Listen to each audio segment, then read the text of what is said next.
կապված վաղարշապատցի ավագ լեյտենանտ Մուշեղ Բաղդասարյանի ռազմաճակատային օրագրից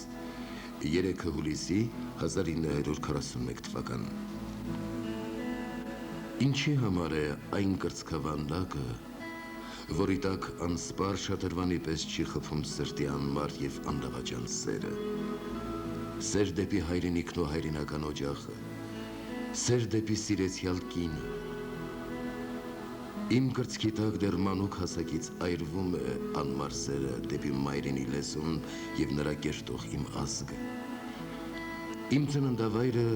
Տիգրիս գետի վտակներից մեկի ափին էր, իմ փառապանց նախնի Տիգրան մեծի Տիգրանակերտ քաղաքին շատ մոտ։ Ծանր երազի նման անցավ մանկությունս,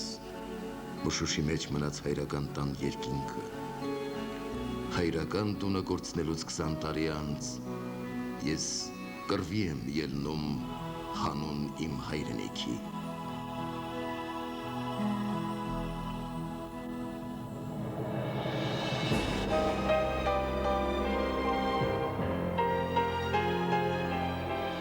Պատերազմի հնգամյա մահաբեր ճամփաներին տեսածն ու ապրածը յուրովի վավերագրել է և կամավոր ռազմաճակատ մեկնած հրետանավոր Բենյամին Պետրոսյանը։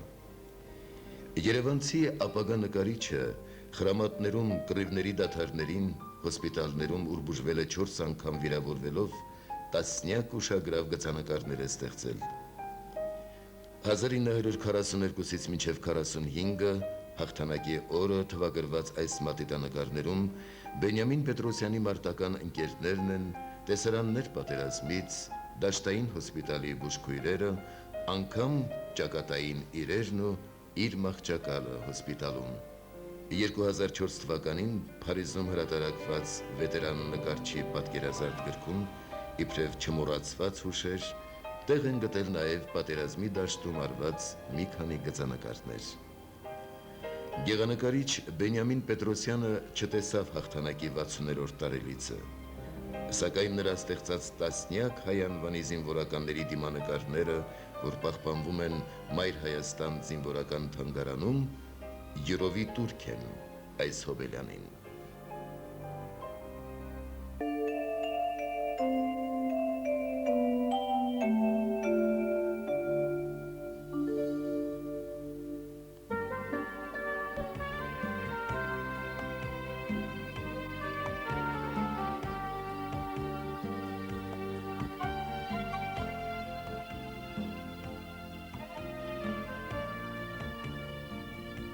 Հայաստանում և խորհրդային մյուս հանրապետություններում ապրող 60,000-ից ավելի հայեր երկրորդ աշխարհամարտին մասնակցել են հայկական ազգային դիվիզիաների կազմում։